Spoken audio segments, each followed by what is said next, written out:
Hoje eu queria fazer dois paralelos rápidos em nossa fala nessa noite. O primeiro deles é sobre o domingo de hoje e o domingo que vem. E o outro é sobre o relato do discurso ou da fala de duas autoridades. Uma celestial que se encontrava na terra e uma que foi só da terra, que morreu e o bicho comeu. Só isso que eu quero falar hoje com os amados de Deus, aproveitando a data comemorativa da sociedade judaico-cristã, que é a nossa sociedade. Mas para tanto eu quero antes ler o texto de Marcos capítulo 15. Marcos 15. Enquanto os irmãos acham, eu vou ratificar uma informação que dei na hora do aviso. Me passaram uma informação errada. Sábado não é o culto top. O culto top é dia 6. Tá? Nós vamos colocar novamente o calendário. Tem que ficar mandando o pessoal da mídia aí, atualizando no grupo da igreja o nosso calendário para o pessoal ficar ligado. Até o pastor, para eu não me perder aí na informação. Dia 6 é o culto top. Sábado vai ser o culto dos homens. Beleza, Jefferson? É isso mesmo, né? Sábado é culto da maçonaria. Não é maçonaria, irmãos. É machonaria, é de macho. Beleza? Sábado, os homens estarão aqui na maçonaria. Certo? Papo reto para homem de verdade. Sábado às 19h30. Venha. Vai ser uma bênção. O Jefferson vai tirar a aleluia dos homens. Beleza? E no dia 6, nós teremos o trabalho que eu havia anunciado, que é o culto top. Beleza? Marcos capítulo 15, vai dizer assim a palavra do Senhor nosso Deus. Jesus diante de Pilatos. De manhã bem cedo, o chefe dos sacerdotes com os líderes religiosos, os mestres da lei e todo o sinédrio chegaram a uma decisão. Amarrando Jesus, levaram-no e o entregaram a Pilatos. Você é o rei dos judeus? Perguntou Pilatos. Tu o dizes, respondeu Jesus. Os chefes dos sacerdotes os acusavam de muitas coisas. Então Pilatos lhe perguntou novamente: você não vai responder? Veja de quantas coisas o estão acusando. Mas Jesus não respondeu nada e Pilatos ficou impressionado. Por ocasião da festa, era costume soltar um prisioneiro que o povo pedisse. Um homem chamado Barrabás estava na prisão com os rebeldes que haviam cometido o assassinato durante uma rebelião. A multidão chegou e pediu a Pilatos que lhe fizesse o que costumava fazer. Vocês querem que eu solte o rei dos judeus? Perguntou Pilatos, sabendo que fora por inveja que os chefes dos sacerdotes lhes haviam entregado Jesus. Mas os chefes dos sacerdotes incitaram a multidão a pedir que Pilatos, ao contrário, soltasse Barrabás. Então, que farei com aquele a quem vocês chamam rei dos judeus? Perguntou-lhe Pilatos. Crucifica-o, gritaram eles. Por quê? Que crime ele cometeu? Perguntou Pilatos. Mas eles gritavam ainda mais: crucifica-o! Desejando agradar a multidão, Pilatos soltou-lhes Barrabás, mandou açoitar Jesus e o entregou para ser crucificado. Os soldados zombam de Jesus. Os soldados levaram Jesus para dentro do palácio, isto é, ao pretório, e reuniram toda a tropa, vestiram-no com um manto de púrpura, e colocaram nele, e começaram a saudá-lo: salve o rei dos judeus! Batiam-lhes na cabeça com uma vara e cuspiam nele. Ajoelhavam-se e lhe prestavam adoração.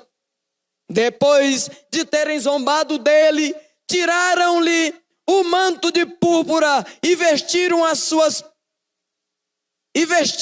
as suas próprias roupas.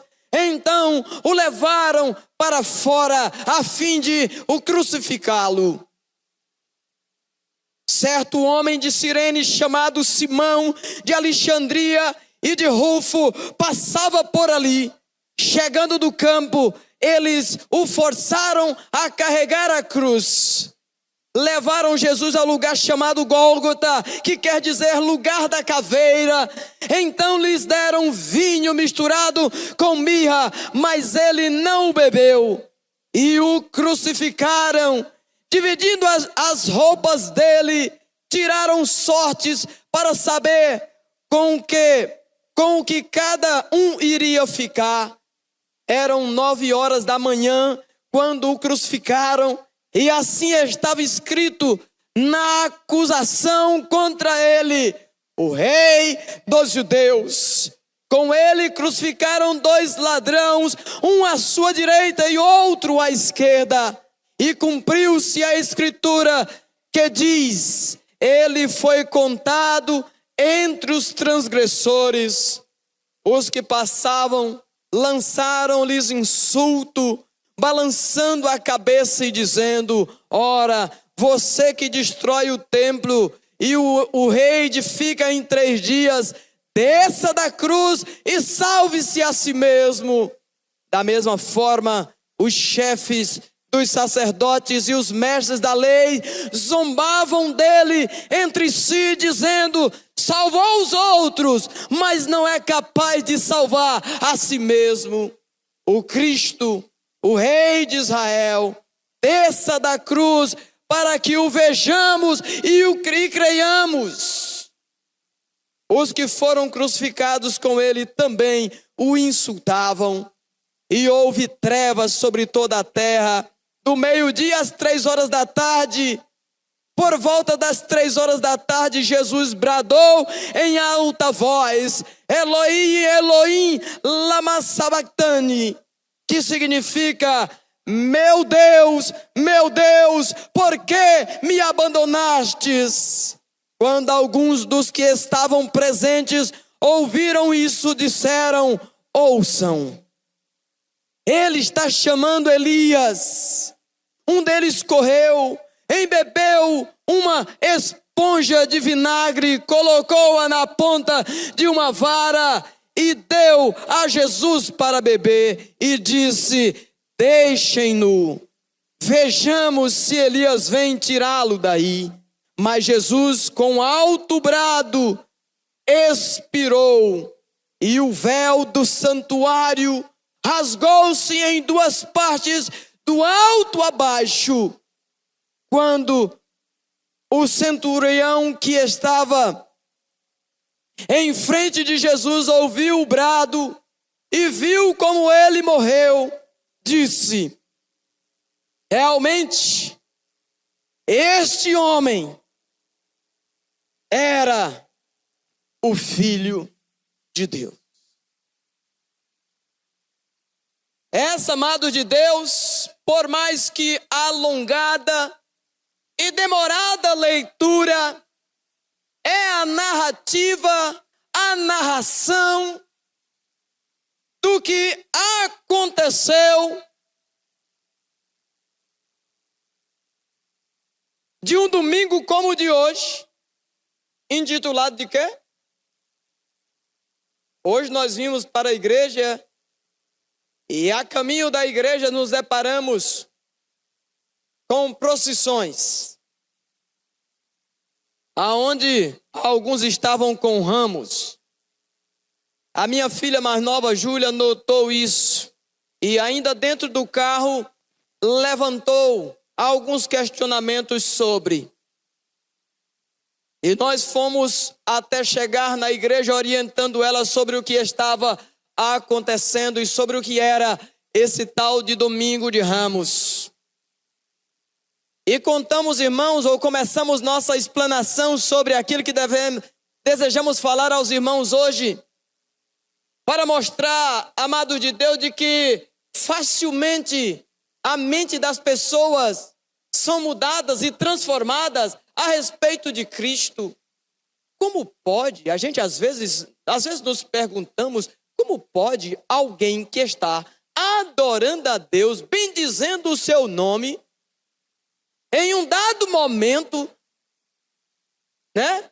Glorificando, cantando que escuma o canto da boca, daqui a pouco você vê aquela pessoa perdida,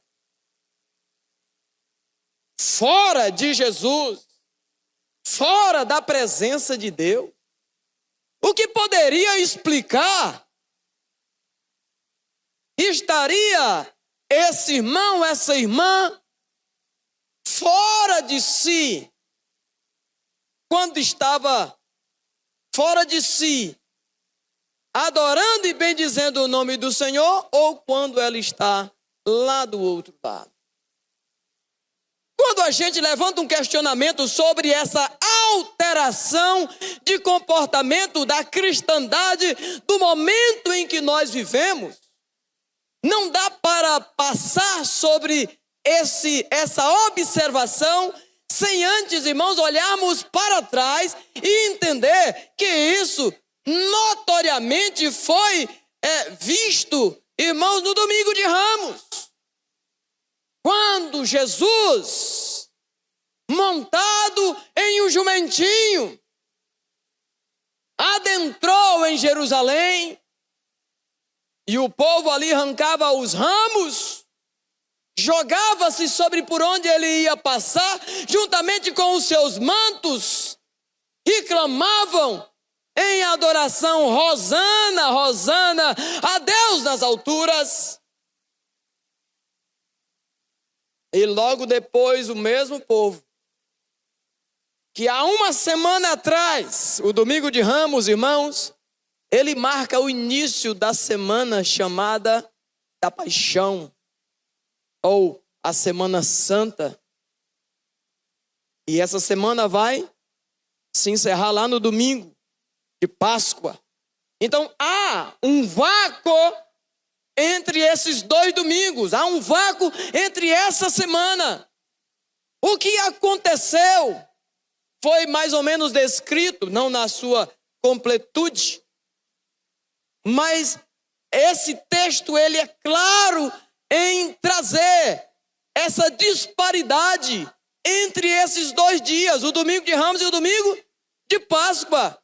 Em um domingo você adora a Deus, no outro domingo você mata Deus. Em um domingo você glorifica o nome do Senhor, no outro domingo você escandaliza o nome do Senhor. Paradoxo. Hoje podemos identificar facilmente esse paradoxo da vida dos crentes, na vida da cristandade. Parece que herdamos, né, dessa galerazinha que estava cantando lá, Hosana nas alturas. E depois o mesmo grupo diz: crucifica-o, crucifica-o. Ao mesmo tempo que você está sendo visto como vitrine, na entrada triunfal em Jerusalém, você se torna vidraça. O que você está fazendo de Jesus na sua vida? Qual tem sido o seu tratamento para com Jesus de Nazaré? Você é do grupo dos que estavam gritando Hosana, Hosana nas alturas, Jesus é bom, e depois ele deixa de ser bom? É só ele lhe contrariar com alguma coisa, ele vai deixar de ser bom? Será que é assim, amados de Deus, que nós devemos nos comportar? Será que é desse modo? O domingo de Ramos, ele ficou marcado na sociedade judaico-cristã. Tanto que, tal como a serpente de bronze precisava ser queimado, extirpado, tirado, porque criou-se, como facilmente se cria, um engodo sobre aquilo que parecia ser santo. O que é que se faz com os ramos usados no domingo de Ramos? Eles são, por vezes, colocados de trás da porta para proteger a casa. Hoje de manhã, na EBD, qual foi o texto que o pastor pregou? Vê se alguém aqui veio na EBD hoje. Esqueceram? Se o Senhor não edificar a casa, em vão trabalham os que edificam. Se o Senhor não guardar a cidade, em vão vigia a sentinela. Meu irmão, não confie em ramo. Não há ramo que proteja a sua casa de nada, nem ele seco e nem ele verde. Nem seco e nem verde. Há quem, depois de o ramo secado, ele é triturado e é colocado no chá como efeito curativo. A nossa cura é Jesus. Não é ramo. Não é ramo.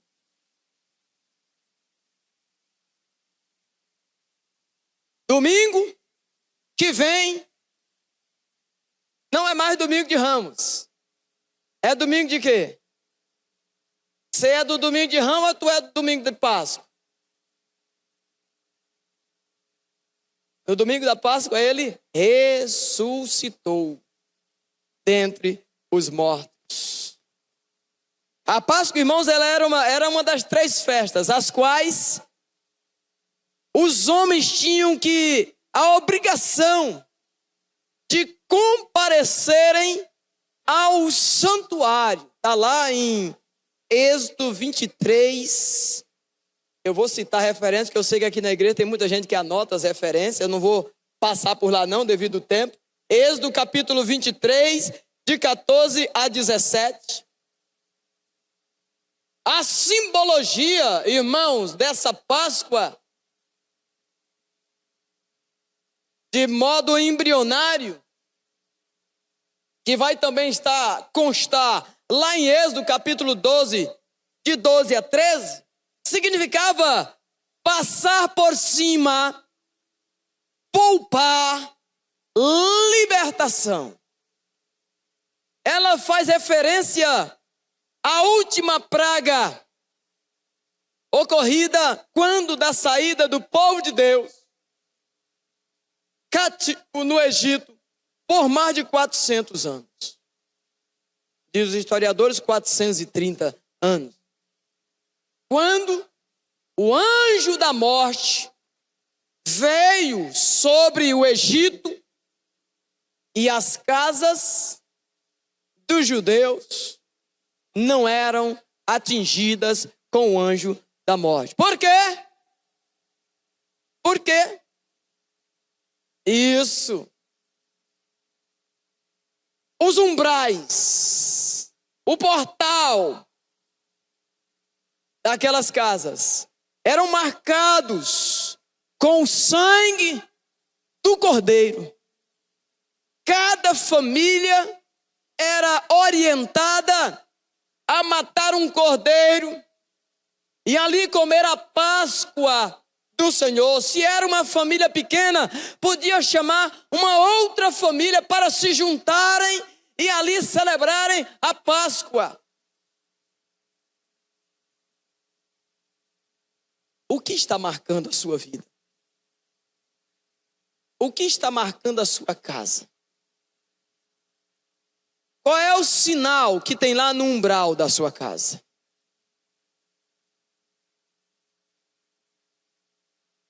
É o ramo? Ou é o sangue de Jesus? O sangue de Jesus nos purifica de todo o pecado. Quem nos protege é o sangue de Jesus. Podem ler também Deuteronômio 16 e por aí vai. Deixa eu correr. A Páscoa também, irmãos, era uma observância familiar. Era algo celebrado em família. Era algo celebrado com alguém que tinha comunhão com você. Alguém que entendia o que estava sendo assim celebrado. A experiência da Páscoa, irmãos, ela deveria ser repetida de ano em ano, como forma de instrução. Para quem? Para as gerações futuras. Êxodo 12, de 24 a 27. Era algo, irmãos, que serviria como memorial para as gerações futuras. Aí você vai observar, irmãos, que algo que aconteceu ainda no Antigo Testamento, a exemplo do estudo que tivemos na sala Casados para Sempre, nessa manhã, vai resvelar lá em Cristo Jesus. Porque o Antigo Testamento é uma seta apontando para Jesus. Apontando para a ideia de que Jesus viria e salvaria a humanidade da condenação eterna. As gerações futuras precisarão ser preparadas, orientadas. E como nós conseguiremos fazer isso se nós estamos enchendo nossos filhos de chocolate na Páscoa?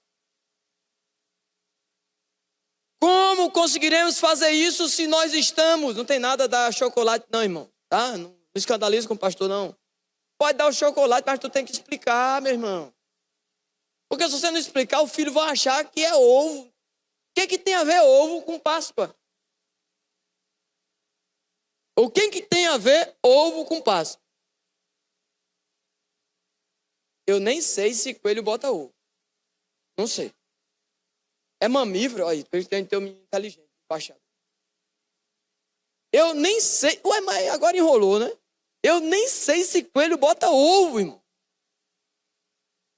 Vocês estão entendendo aonde nós chegamos? Isso, irmãos, é votar em Barrabás. Isso é defender Barrabás. É a mesma atitude. O mesmo que celebra, o mesmo que prega a verdade, do outro lado, algo que não tem nada a ver. Dá pelo menos um ovo de galinha. É, Denise? Dá um ovo de galinha que vai fazer um frito, vai encher a barriga de quem está com fome. Deixa eu correr aqui.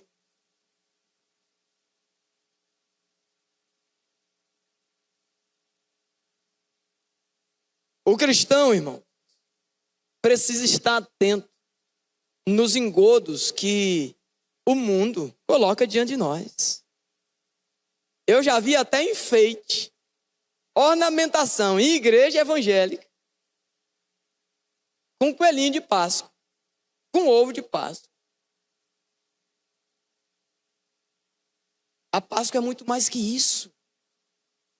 3 termos eu coloquei aqui, né? Passar por cima, poupar, libertar.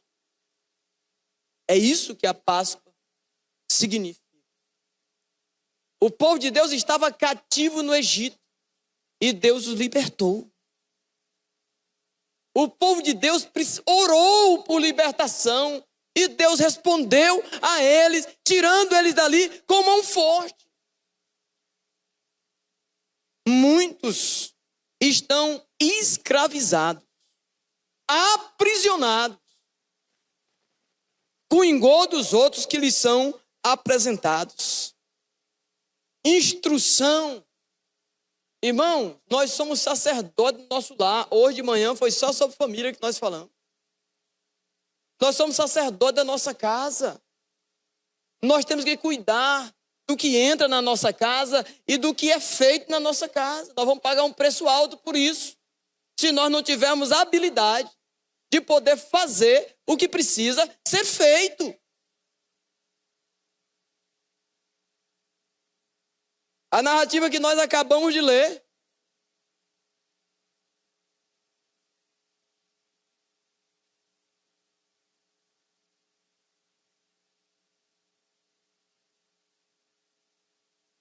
o que é que Pilatos perguntou para Jesus?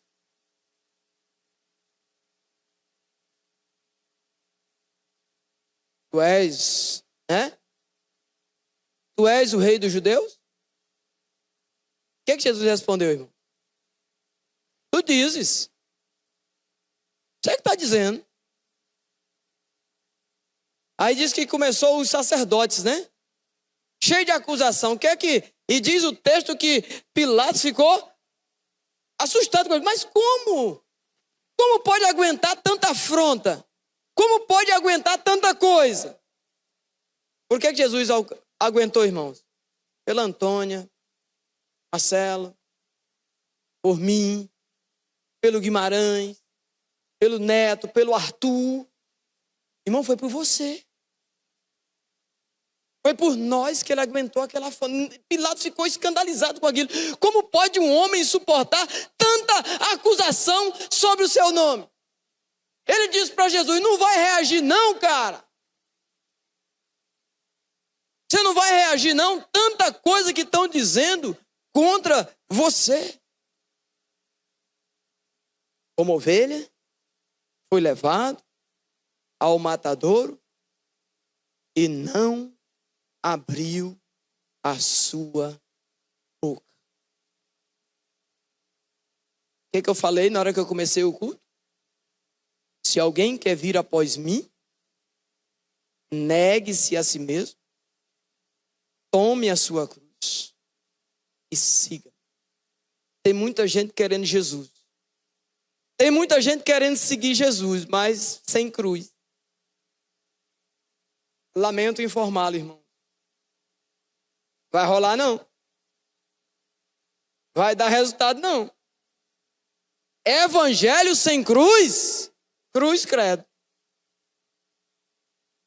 Evangelho sem cruz, irmão, não rola. Evangelho sem cruz não tem poder. Evangelho sem cruz não tem libertação. Evangelho sem cruz, irmão, não tem transformação. Vai ficar patinando a vida inteira e não vai sair do lugar. Porque o evangelho envolve cruz, o evangelho envolve renúncia, o evangelho envolve libertar-se de si mesmo. Precisamos libertar-nos de nós mesmos. Tu não é o bambambam? Desce daí. Não foi assim que disseram a ele? Você não é o poderoso? Desce da cruz. Jesus podia descer da cruz? Podia ou não podia? Mas ele desceu? Por que você está agoniado? Por que você está agoniado quando ficam enchendo sua paciência? Por que tu fica doido querendo matar a gente quando fica enchendo seu saco? Por que você quer jogar pedra na lua enquanto... Quem é o seu advogado? É Jesus? Confia nele. Confia em Jesus. Confia em Barrabás. Não, Barrabás tinha o dele também. Tinha ou não tinha? O que é que o texto diz? Diz que Barrabás estava preso com aqueles que com ele incitavam uma revolução. E diz que os sacerdotes, o que eles fizeram? Primeiro levaram uma denúncia falsa, uma denúncia errada, e diz o texto que Pilatos sabia disso. Pilatos sabia disso. Que a decisão de levar Jesus até eles era uma decisão infundada, não tinha base. Mas mesmo assim, aceitou a acusação. E sabendo disso, ele diz, olha, está chegando o dia da festa. Está chegando o dia da festa. No dia da festa tem um prêmio aí para a sociedade, né? Sempre a gente solta um bandido.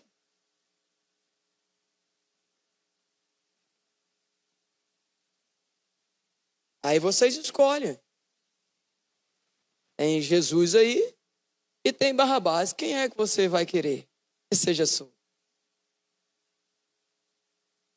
Eu acho que eles mandaram assim, ó. Quando Pilatos fizer a pergunta, alguém grita Barrabás.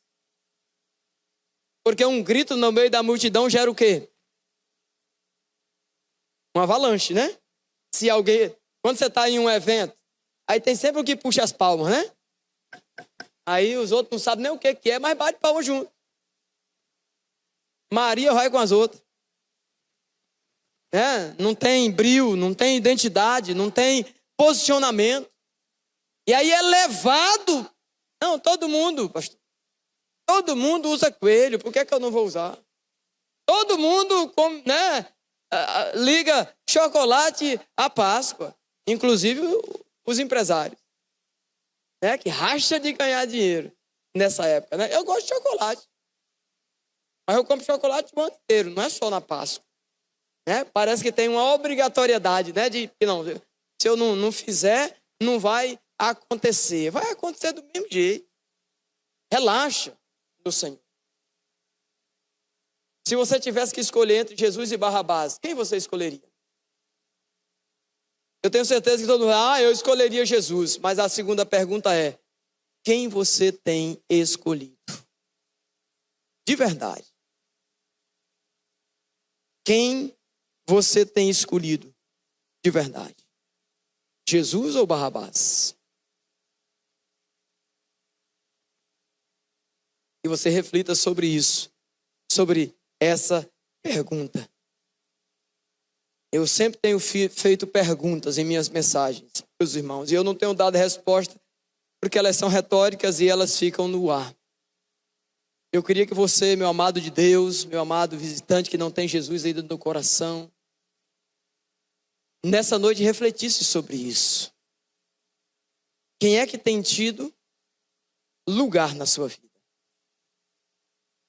Jesus ou Barrabás? Salvação ou condenação? A Bíblia vai dizer em João 8, conhecereis a verdade e a verdade vos libertará. Se o Filho vos libertar, verdadeiramente sereis livres. Experimentem da verdadeira liberdade que o Senhor nos dá.